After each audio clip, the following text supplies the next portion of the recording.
Good afternoon to one and all. We cordially welcome you for MEMS Technology webinar series. CMT is organizing this technology series as a part of Azadi Ka Amrit Mahotsav, an initiative by Government of India to celebrate and commemorate 75 years of progressive India. This is a series of 11 webinars. Today is our 9th webinar on MEMS packaging, flip chip and wire bonding, delivered by Sri Harsha S. Before we start, a quick glimpse of CMTI. CMTI is an autonomous R&D organization. It was established in collaboration with USO, a leading R&D Czech Republic. Our main motto is to support Indian industries to achieve excellence in technology and to stimulate economic growth. Since its inception in 1960s, we have achieved various milestones. Currently, our area of focus is on design and development of axial piston pumps, test rigs, qualification of aerospace components, design development of textile machinery, design and development of diamond turning machine.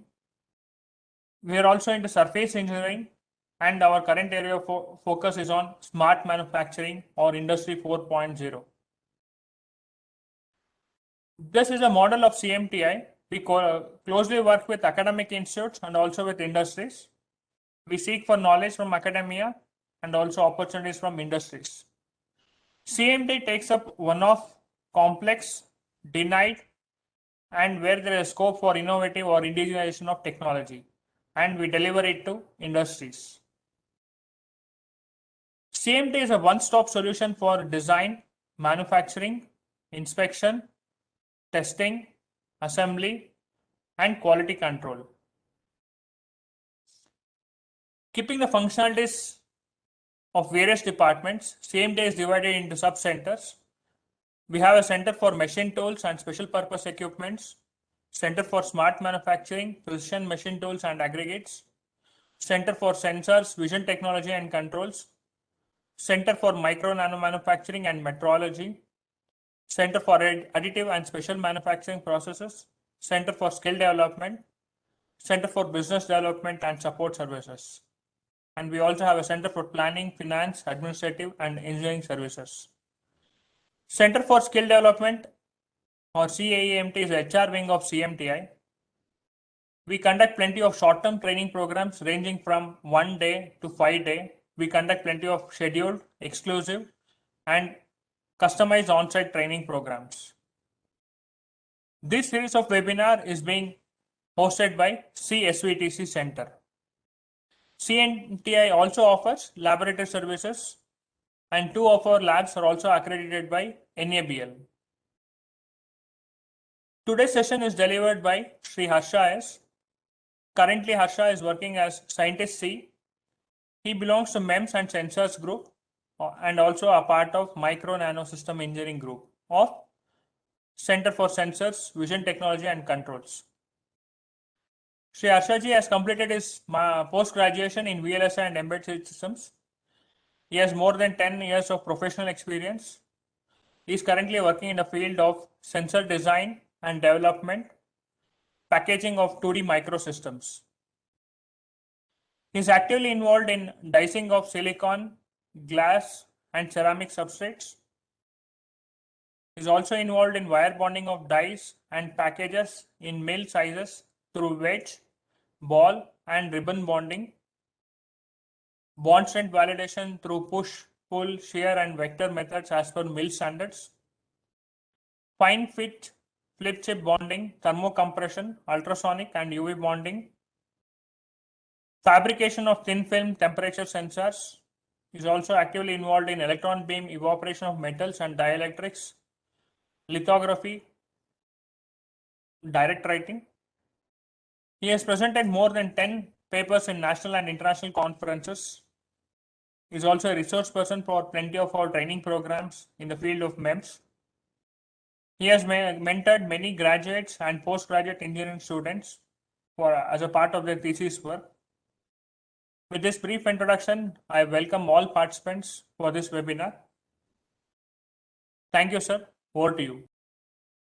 Good afternoon to one and all present in this webinar. I am Harsha Sanjeev. I work as a scientist C for Center for Sensors, Vision Technology and Controls in CMTI. Today, we will be discussing about the flip chip and wire bonding processes in the MEMS packaging process. This is the 9th webinar in the series what we are conducting. So let's move on. I'll be talking about wire bonding initially. Then let us move on to flip chip bonding. The reason being we can have a very good comparison between wire bonding and flip chip bonding once we understand the concepts and basics of wire bonding. I'll try to cover most of the basic requirements that are necessary to understand the processes. Both these packaging techniques which are used for creating electrical interconnections from the die to the package levels. So let's move ahead. What is wire bonding? Wire bonding is a technique used to create electrical interconnections in a microsystem. It could be from the die to the package, or it can be from an integrated circuit to a bare die, or it can be from a die to another die, or to even on a printed circuit board. It is the most widely used interconnect technology due to its flexibility and cost effectiveness. As shown in the images, the first image you can see that there is a wire bonding which is created from one die to another. Similarly, in the image which is at the center, we can see that the wire bonding is created between the die and the package, which is also referred to with the third image. Now, what are the different types of wire bonding that is possible to be conducted? The different types of wire bonding fall into 5 different categories. One is wedge bonding, second being ball bonding, stud bumping, security ball bonding, and stitch bonding.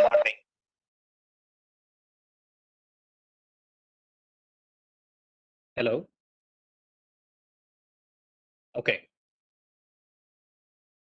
So we'll look into the details of each of these types of wire bonding. Let's start with the wedge bonding process.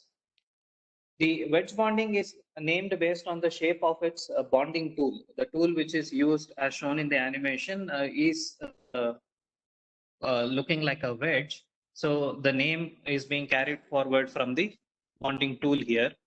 In this technique, the wire is fed at an angle, usually 30 to 60 degrees centigrade from the horizontal bonding surface, that is the base of the die, through a hole in the back of the bonding wedge. Normally, forward bonding is preferred. The animation that you are seeing is nothing but forward bonding. The first bond is made onto the die and the second is made to the substrate. This is normally referred to as forward bonding. Reverse bonding is the contradiction of this. The first bond is made onto the substrate and the second bond is made onto the die. The reason why normally forward bonding is preferred is that it can be far less susceptible to edge shorts between the wire and the die, because more or less in packages we will have bond pads at a closer distance than on the dies. The conversely, by bringing the wedge down onto a IC bond pad, the wire is pinned against the bond pad surface and an ultrasonic or a thermosonic bond is performed, as shown in the image. I believe the video is not playing. Yes, sir.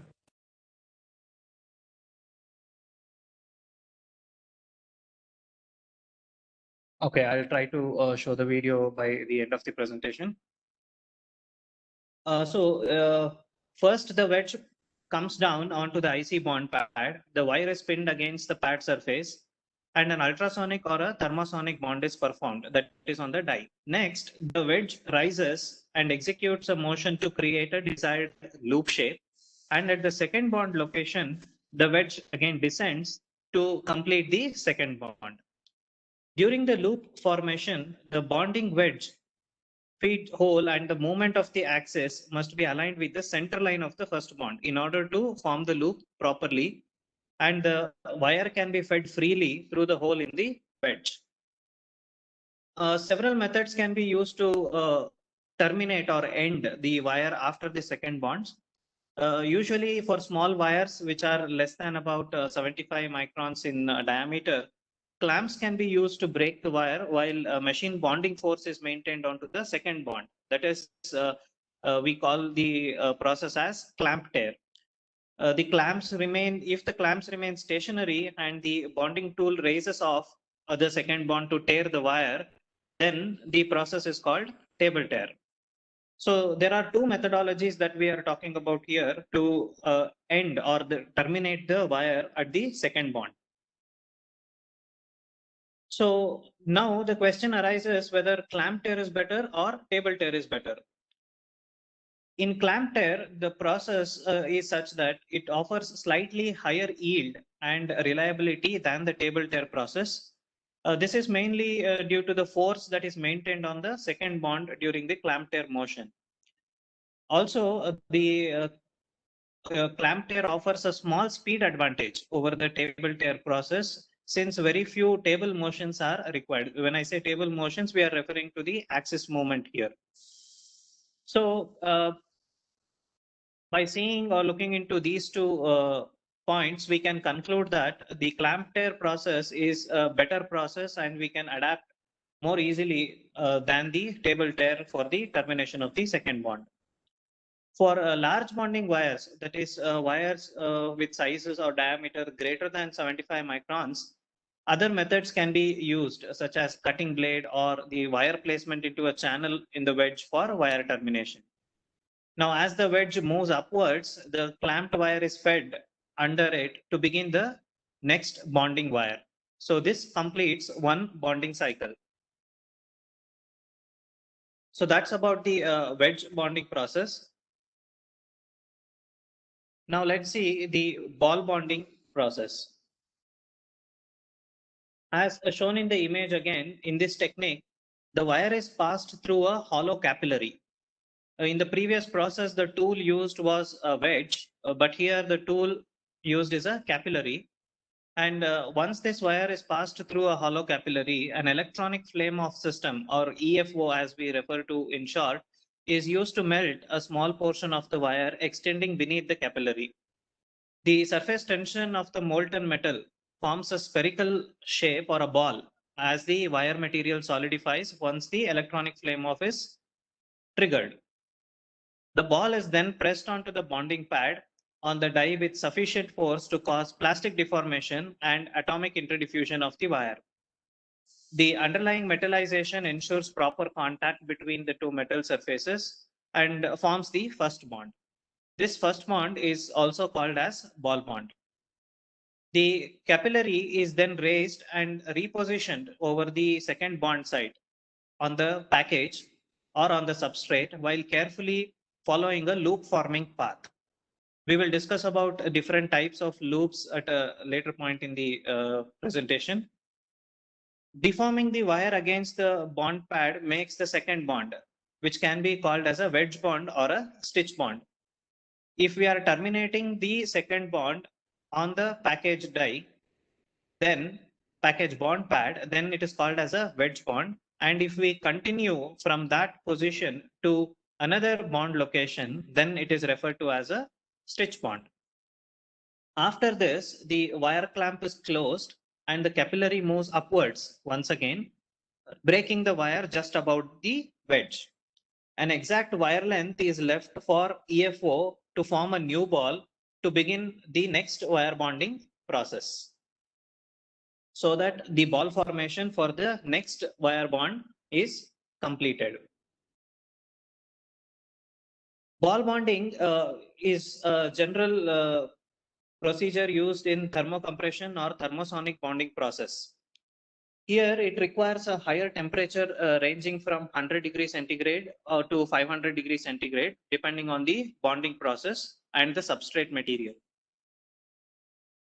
Of course, depending on the purpose of the bonding and the materials, heat is generated either by heating the capillary which feeds the wire or by heating the work holder which holds the sample at the bottom.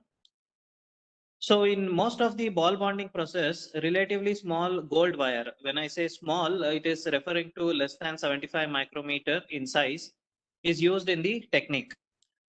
Why gold wire is used? The reason is that it easily deforms under pressure at elevated temperature and it has resistance to oxide formation. And also the ball could be formed under flame off or electronic discharge cutting process easily so that the next bond can be formed.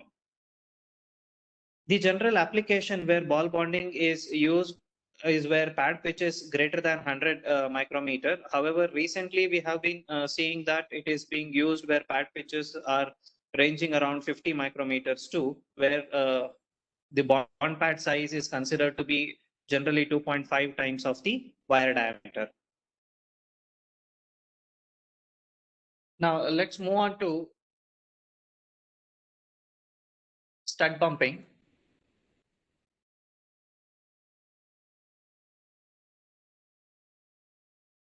In stud bumping, again, a gold ball bumping process is used to create a conductive gold ball. Here, the difference between ball bonding and stud bumping is that the loop and the second termination bond is absent in the stud bumping. A normal EFO is triggered to create a ball, then the capillary is brought down to the bonding site and it is bonded to the bond pad. After that, a small tail is left above this bump and it is cut off from the ball bond. This entire process is called as stud bumping. The ball size here depends on wire bonding size and the length of the tail and the electronic flame of power that is used to create the ball here.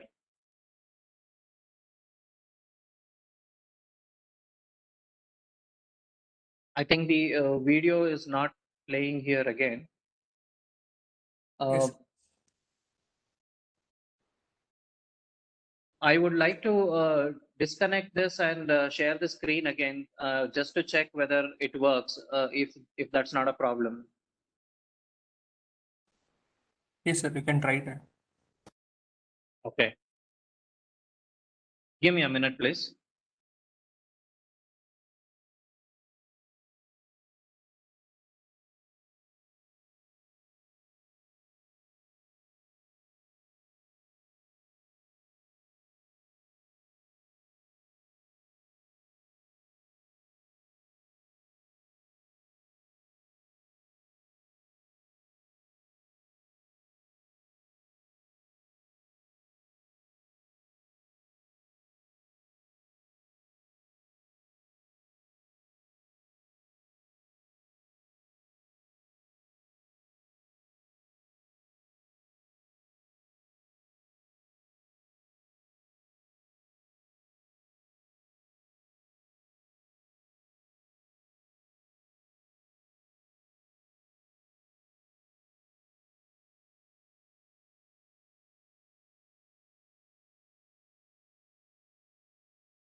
Vinay, could you please confirm? I can see your PPT, sir. Now I can see the video. Okay, thank you very much.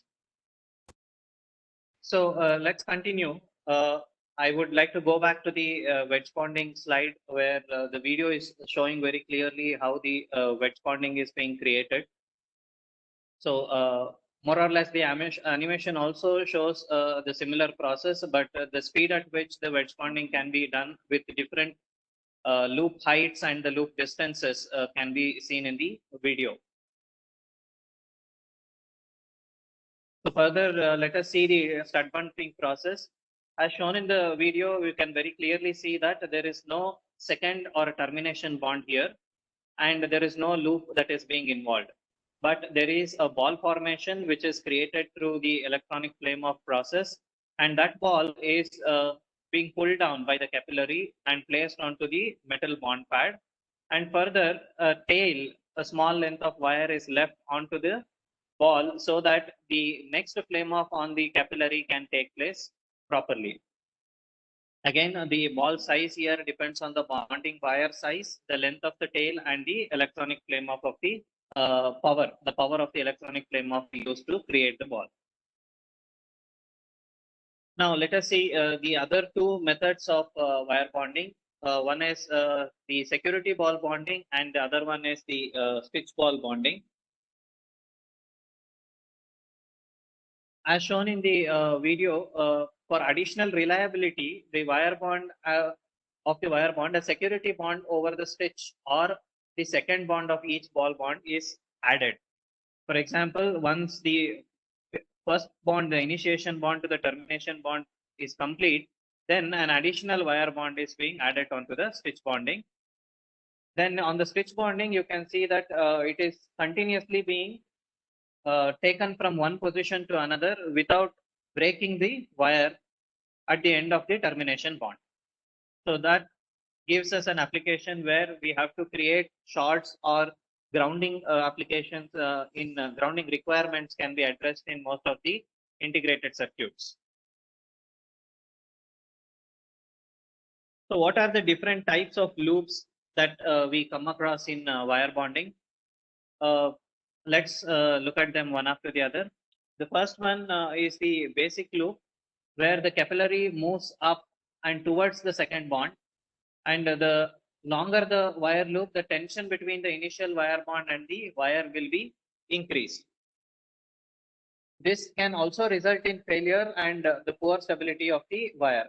So here the direction at which the capillary is traveling is dependent on how it will be creating stability for the loop.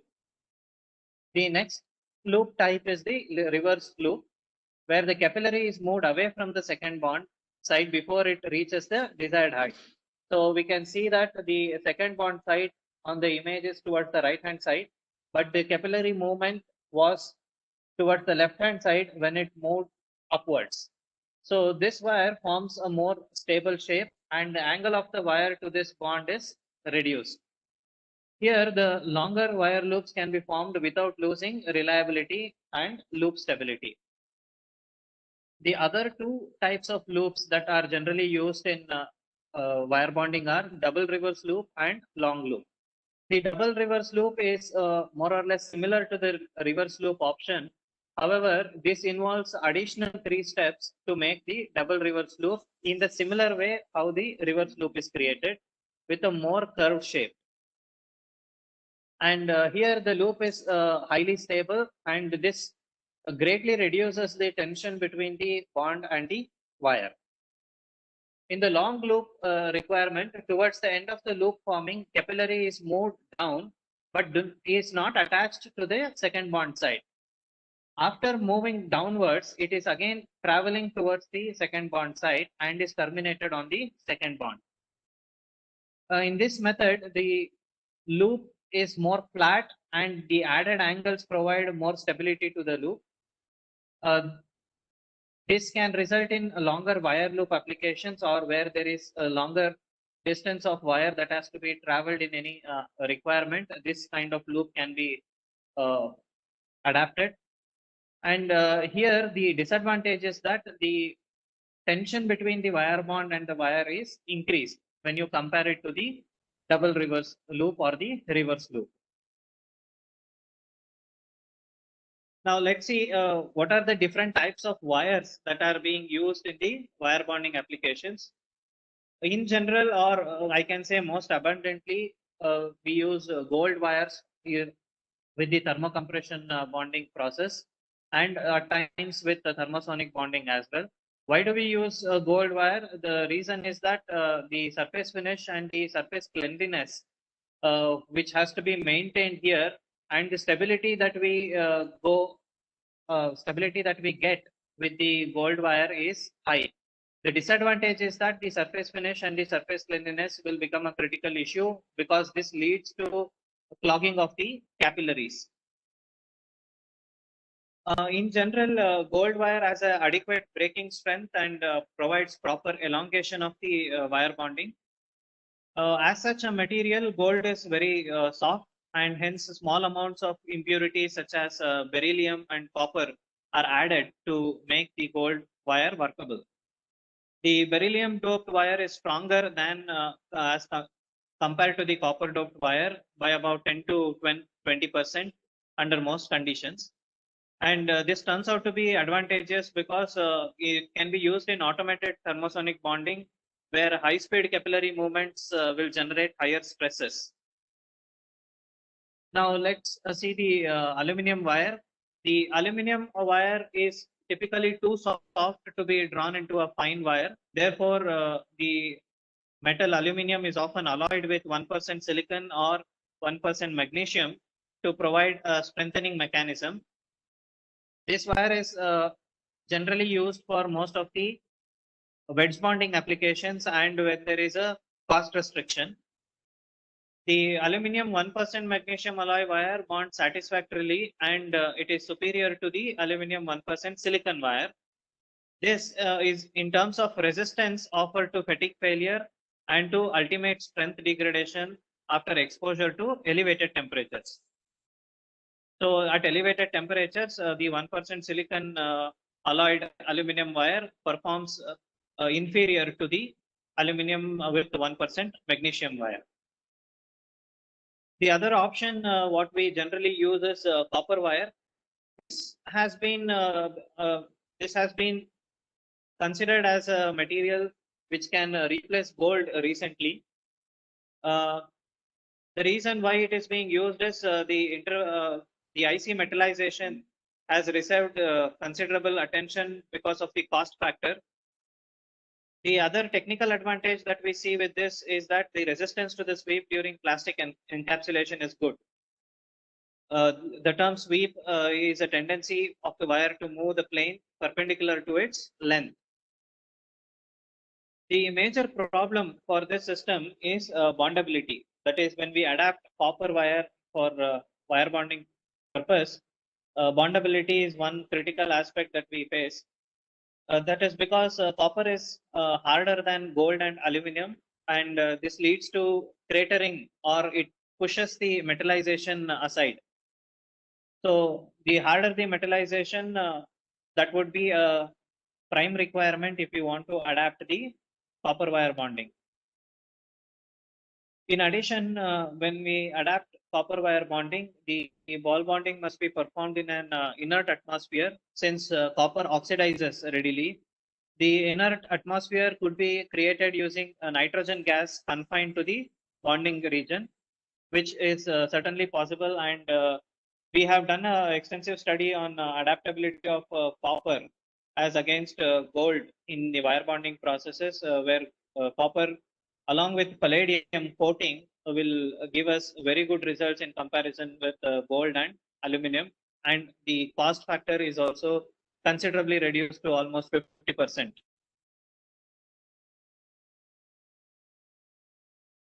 So next we shall see what are the evaluation methodologies that we need to see after the wire bonding is created.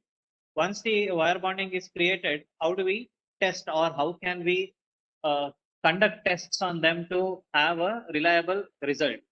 The various methodologies that are listed on the slide gives us the quality of the wire bond that we will be able to create. I'll not be going into the details of this, but I would like to list them out.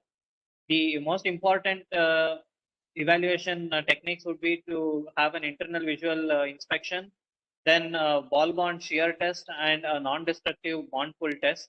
They are all as per MIL standard 883, which are being considered, and the methods are being defined against each of these tests. The random vibration, mechanical shock, stabilization, and moisture resistance are being tested only for very critical components which are used in very critical applications. As such, if we consider generic applications of consumer electronics and automobiles, we can rely on ball bond shear strength, shear test, non-destructive bond pull tests, and internal visual inspection. So what are the different failure mechanisms? We just now saw what are the tests that could be conducted to verify whether the quality of the wire bonding is good or not. As such, what are the different failure mechanisms that we are supposed to look at when we consider the wire bonding aspect is being listed in this slide. So the main aspects of failure mechanism are the failure shooting. The failure shooting is nothing but the increased failure of number of wire bonds in comparison to the actual number of wire bonds being conducted. The pad cleanliness is the utmost importance which we have to provide for this failure mechanism, because if the cleanliness on the pad is not being maintained, the efficiency of the bonding, especially when we use gold wires, uh, will be coming down drastically. And there are a few bonding failures which we have to pay attention to, such as cratering of a wire bond pad when we use more force for wire bonding, and wire bond fracture and lift off. This happens when we complete the wire bonding on the bond site 1, and when we move on towards the bond site 2, the bond which is being completed on the site 1 gets lifted off. So this should not happen. Inconsistent tails. These tails can happen both in terms of wedge bonding and in gold wire bonding. The tail's length has to be very consistent, especially in the gold ball bonding process, because if the tail length is not consistent, the next bond will not form a ball properly, and then it will result in a failure of second bond. Peeling of the bond. Peeling of the bond generally happens when there is no proper intermetallic connection between the bond pad and the wire bond that is being created. The other reliability failures that we should look into are intermetallic formation. This intermetallic formation in turn results with peeling of the bond.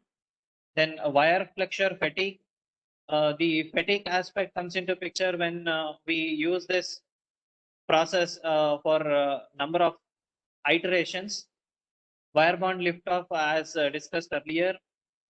The corrosion of a wire bond and bond pad, which can happen because of the exposure of these wire bonds to environments which are corrosive in nature. The metal migration, when the fine pitch bonding is created, there is a possibility that if we are applying excessive force onto the wire bond, then from one bond side to the another bond side, there could be a metal migration. Vibration fatigue, wire sweep, and electrical noise are aspects that are to be taken while the wire bonding which is completed and it is being used in the applications. These vibration fatigue and wire sweep especially are to be tested with the application, likewise with the electrical noise. So this is the system that we have. This is the wire bonder that we have at CMTI. It is a 56XX semi-automatic wire bonder. It is capable of ball wedge, and deep access types of wire bonding. It is also possible to conduct ribbon bonding here. We have done one such ribbon bonding with a ribbon size of 1 mil by 10 mil dimension. It can handle wires from up to 17.5 microns to 50 microns. When we talk about the same dimension in mil standards, it is about 0.5 mil to about 2 mils in diameter. Generally, we use gold, aluminum, copper wire bonding for MEMS. We have recently established processes for palladium, copper, and silver wires also, which we have tested successfully for wire bonding of MEMS. The system also has a capability of substrate heating up to 150 degree centigrade, and it is also capable of fine pitch bonding. When I talk about fine pitch bonding, there is a pattern recognition unit which is capable of recognizing the patterns, and with a small pitch dimension, roughly somewhere about around 30 microns, we will be able to differentiate the bond pads and conduct a fine pitch wire bonding. And an automated process also can be created by employing the pattern recognition unit. The images shown below are a few of the wire bondings that we have done in-house. So the first image shows the wire bonding created from a package die to the package. And the second image shows the ball bumps which are being created for pillar or stud bump applications.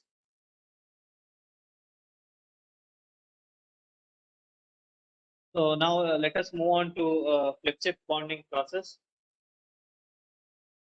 The flip chip technology was first invented by IBM for mainframe computer applications in around the 1960s.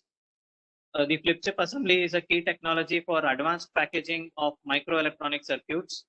It allows attachment of a bare chip to a packaging substrate in a face down configuration with electrical connections between chip and substrate via conducting bumps, as shown in the figure. The via or the lead and tin C4 bump is being shown with above the via with a AL capture pad and a passivation layer. On the substrate side, it is a gold or nickel plating that is being done, above which a bump is being deposited and a ceramic substrate is being used. The semiconductor devices are mounted face down and connected both electrically and mechanically to a substrate in this technique. This process was coined as a C4 process by IBM, which is nothing but a controlled collapse chip connection process. The various substrates compatibility that the technique employs is that it can use any substrate such as PCB laminate, polyamide, glass, ceramic, silicon, and plastic package lead frames too. So what are the applications of flip chip bonding? The flip chip process is used for packaging a variety of electronics, which includes integrated circuits, infrared sensors, large area pixelated detectors, optical devices, SAW devices, etc. The technique can be used for directly attaching the dies to PCB board, which may or may not have surrounding components packaged using flip chip technology. So main or a functioning die can be attached to a PCB board using flip chip technique, whereas the other components, which are generally passive components or other ICs, can be attached through an SMD soldering technique onto the PCB. This process is often referred to as a flip chip onboard process. The flip chip technique can also be used for packaging multiple dies in a single package.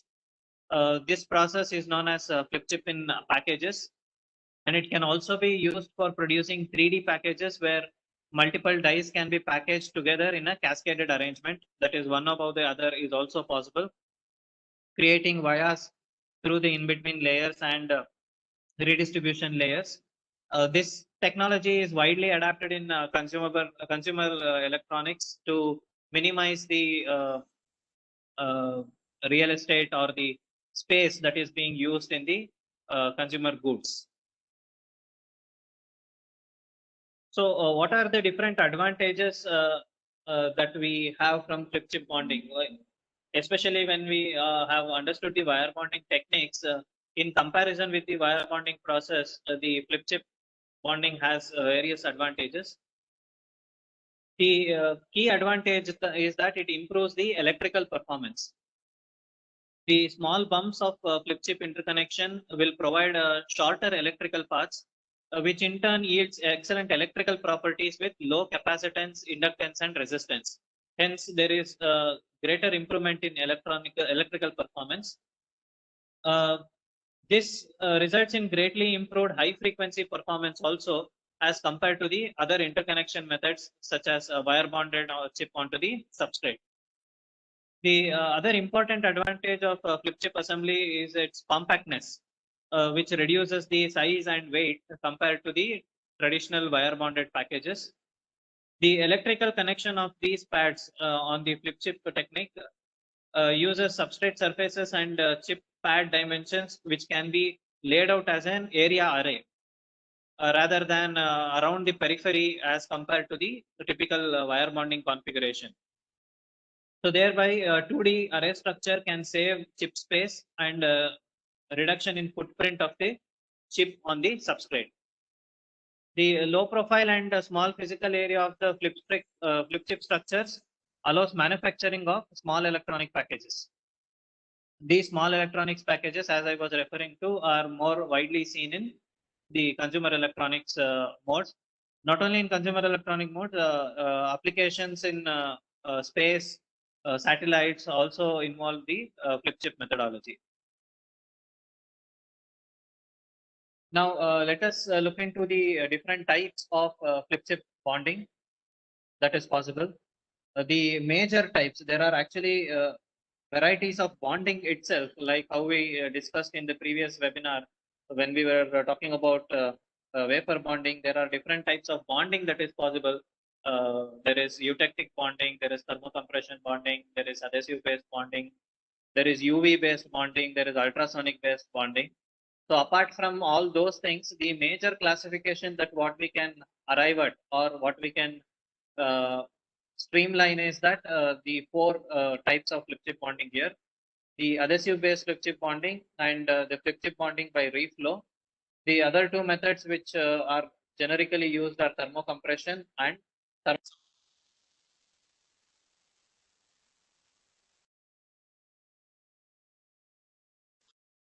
so let us see each of these in detail.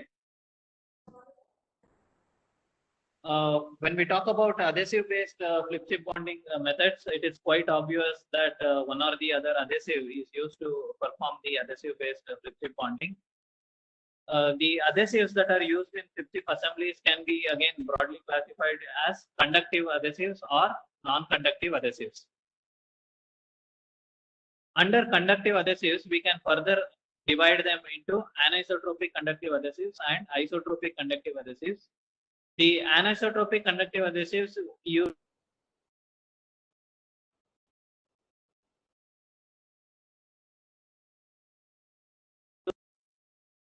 or low melting point soliders like tin, bismuth, etc. The filler particles form these connections when adhesive is compressed during the die placement. But the disadvantage here is that the electrical conduction happens only in the z-axis as shown in the image, the top image. In case of isotropic conductive adhesive, a high concentration of conductive particles like silver flakes are used, which provide electrical conductivity in all directions. So in comparison with anisotropic and isotropic, we can say that isotropic conductive adhesives are better because they can provide electrical conductivity in all directions. And in this case, the flip chip is performed either by dispensing or pin transfer of adhesive at selected regions of the substrate. Wherever the adhesive is required, there it is being dispensed and the flip chip is attached. In case of non-conductive adhesives, there are no conductive particles at all. As shown in the image, the bottom image, the electrical connections are formed by applying pressure during chip placement. It is purely based on the bump dimension and the applied pressure onto the chip. The adhesive is displaced here and the chip bumps are mechanically and electrically attached to the substrate pads as shown in the image. The yellow line which indicates that the bumps are in contact with the chip and the substrate. The adhesive is just supporting the bumps and insulating them from each other. Here also the adhesive is applied to the substrate either by screen printing or a selective deposition on the substrate pads. The substrate here has to be placed with very high precision and the adhesive has to be cured at low temperatures. This kind of adhesive based bonding is best suited for a small die which are not used in harsh environments. When I talk about harsh environments, they should not be subjected to extreme temperature cycling, high humidity or high vibration kind of situations. In this process, since the die is already rigidly attached in the non-conductive adhesive method, it is rigidly attached to the substrate. There is no need for any underfill and for this process. So the next method of flip chip bonding is the reflow method. When we consider solder bonds, the mechanical joint between the solder bump and the bonding pad, or we can consider it as the metal bump or the pad, is formed by the solder reflow at a temperature above the solder melting point. So greater temperatures are a necessity for the reflow methodology. Prior to flip chip placement, flux is generally applied onto the bonding pads or the solder pumps to remove any metal oxides that may prevent the solder from wetting the bond surfaces. If these flux residues, which are the reaction products of flux and metal, remain on the component and need to be cleaned off, this can cause corrosion or it can lead to reliability issues in the long term if they are not cleaned off properly. The cleaning of these flux residues has been a very big concern in solder-based flip chip bonding. Few methodologies adapted to clean these residues are some flux residues are water soluble and some have to be removed by aggressive solvents. For fine pitch soldering, the residual flux may exist in the region where inspection and removal of this residue are almost impossible. So in most of the fine pitch applications, people tend to avoid the reflow methodology. But if that is the required process, depending on the combination of materials that being used, we will have to live with the solder flux residues which will be present. The alternates that could be used for this flux-based soldering is that fluxless soldering can be adapted. The general examples of fluxless soldering include the plasma treatment, use of acetic acid in certain cases, or formic acid vapor, and halogen gases might be applicable for some applications. Now let's move ahead to the thermocompression method of flip chip bonding. This technique generally requires temperatures greater than 300 degrees centigrade, and this temperature at times can damage some of the die-attached plastics, packaging materials, laminates, and at sometimes even sensitive chips also. The thermocompression bonding has found application in gold and indium flip chip assemblies.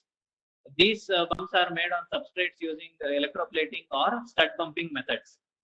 If the stud bumping methods are used, generally thermosonic kind of bonding is adapted, and if they are formed using electroplating, then the thermocompression methodology is being adapted.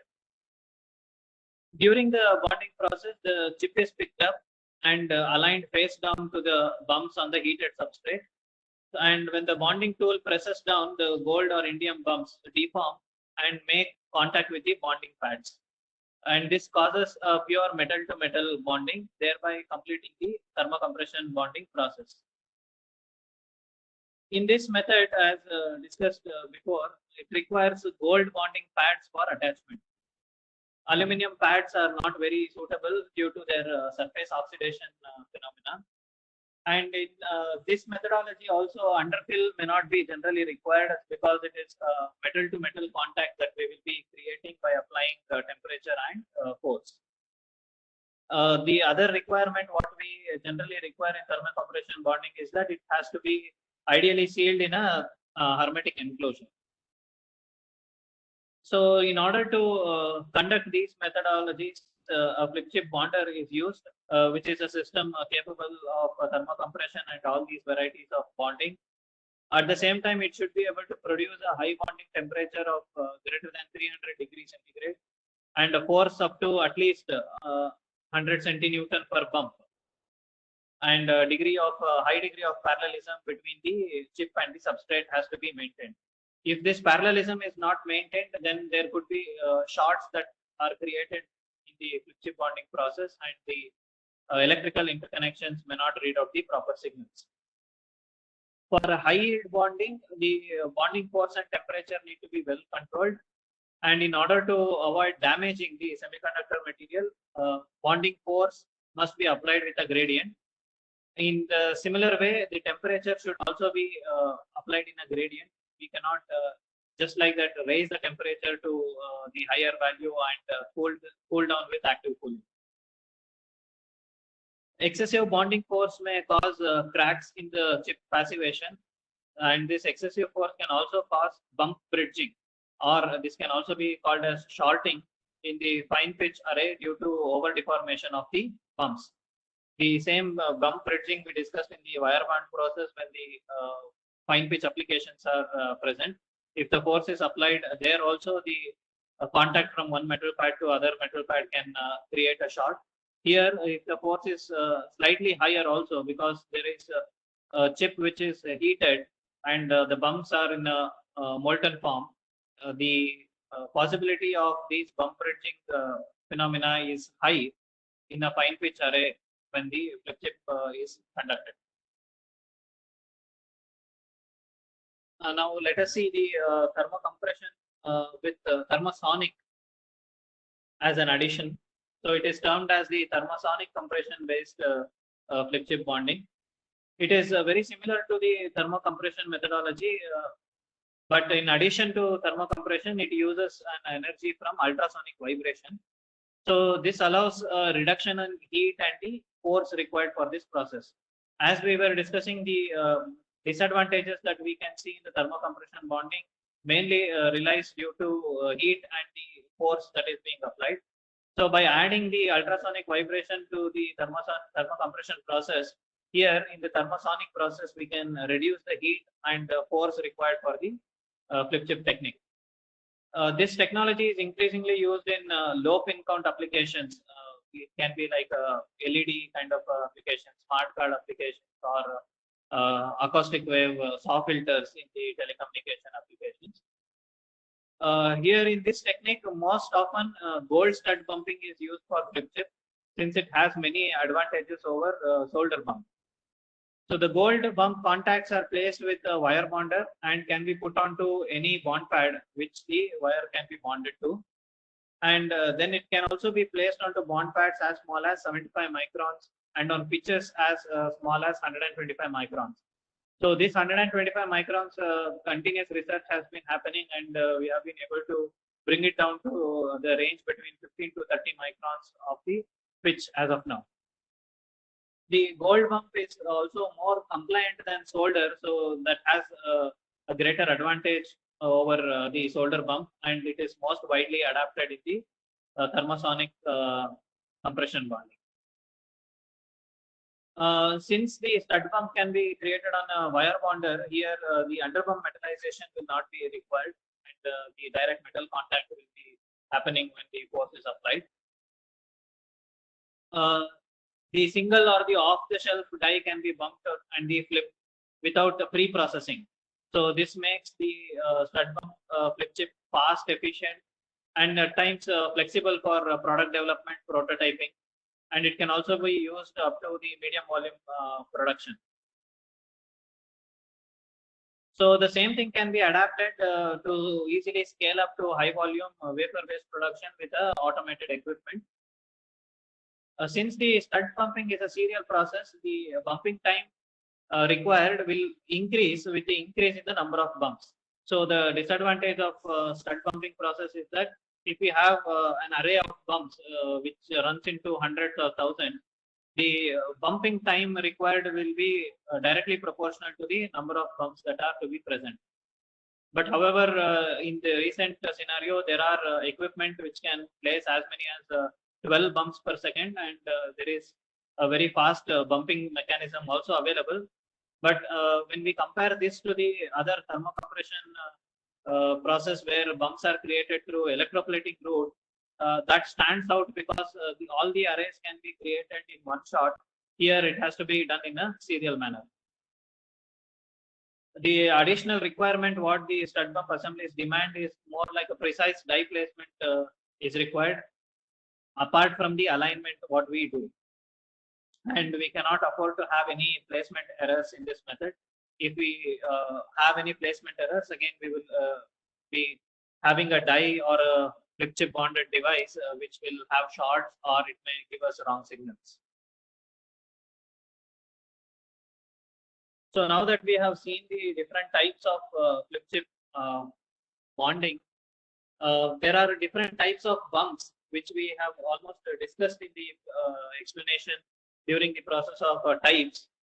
But however, I would like to combine them in one shot and see what would be the difference between each one of them. So the different types of pumps include solder pumping, stud pumping, and adhesive pumping.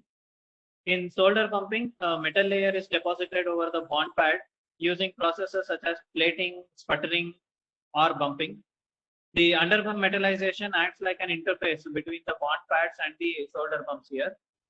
So the process helps to passivate the oxide layer onto the bond pad surface, and it also acts like a adhesion layer for solder, which wets it during the pumping process. And this kind of solder pumping or underpump layer is often deposited at the wafer level. It is not suitable for the die level. So in comparison with solder pumping, the stud pumping has its own advantages. It is similar to the wire bonding process where wire is melted onto a sphere and attached to a bond pad. So this is the reason why I wanted to take up wire bonding initially, because most of the processes which we have used in wire bonding can be replicated here and we will have a better understanding of that. So during wire bonding process, we talked about stud pumping. So that's the same here. But soon after that, we will either use thermal compression or thermosonic kind of bonding to complete the flip chip methodology. So moving to adhesive pumping. Adhesive pumping consists of forming conductive bumps onto the bond pads of the die using conductive adhesives. The adhesive bumps are normally formed over an underbump metal layer. Since there is a gap between the bond pad on the chip and bond pad onto the substrate, the adhesive will be covering the in between or intermediate area. So an underbump metal layer will be required here to push the contact further and displace the adhesive and have a bonding. The different kind of adhesives like conductive adhesive polymers, anisotropic conductive adhesives, as discussed earlier, can be used for adhesive pumping. The major advantage here is that we do not require any cleaning of the substrate or the sample here, because the adhesive will be filling the entire area. When we consider the stud pumping or the solder pumping methodologies, cleaning of samples plays a crucial role. If we do not have a cleaned sample, then the dust particles or anything that is coming in between the two bumps can create an electrical short and spoil the process. The disadvantage in the adhesive pumping process is that it is difficult to rework. However, on the stud pumping methodology, the rework is very easy. We can be doing it more often. The other disadvantage of adhesive pumping is that it will often have a higher thermal and electrical resistance, which may not be suitable for some of the applications.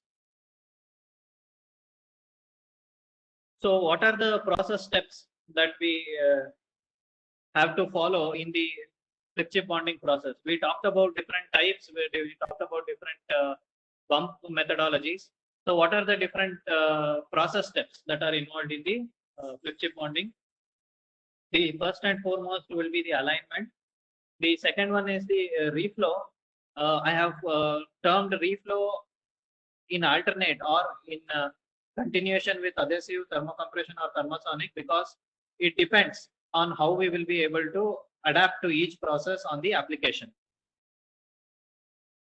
Then the encapsulation of the flip chip is one of the important criteria. The final step would be the curing methodology.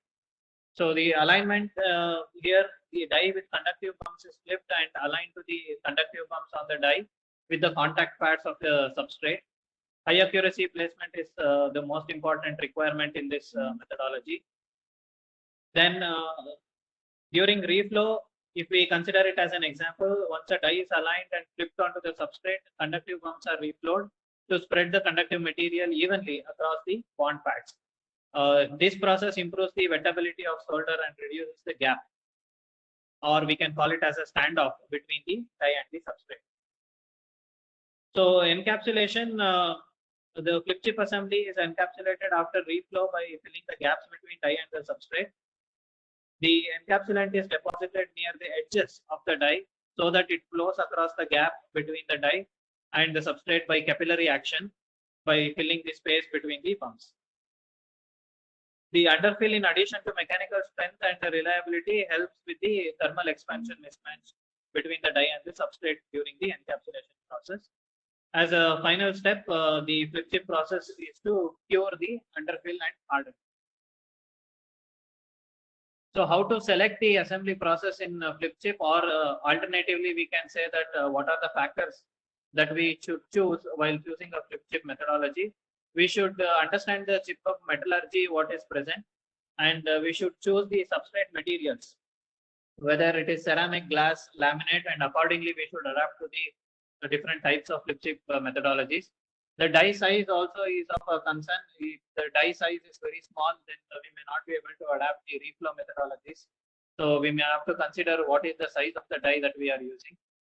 And we should also consider the solder bump properties like bump size, pitch, and number of bumps for the process and adaptability. If we have large number of bumps, then stud pumping may not be a right choice. We may have to go for the electroplating route of creating the stud pumps, and then have the flip chip methodology to be concluded. So the flip chip bonder at CMTI, we have a SET make FC150, which is capable of thermocompression, reflow, eutectic, epoxy, and thermosonic bonding. It has a formic acid vapor tool configuration as well to eliminate the oxides which create contamination during the bonding process. It was also equipped with the autocollimator and an advanced laser leveling system to maintain the parallelism. It has a fragile material compatibility, so the force is not directly applied onto the substrate. It will be checking for a feedback from the material also.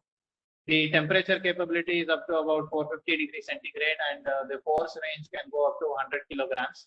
And till now, we have been able to achieve fine pitch bonding of about 15 microns. And the bonded samples are shown here are the IR detectors, where the hybridization of indium gallium arsenide is being done, and the ROIC and the detector arrays are being attached. So that's about the wire bonding and the flip chip methodologies, which I wanted to talk about for this session.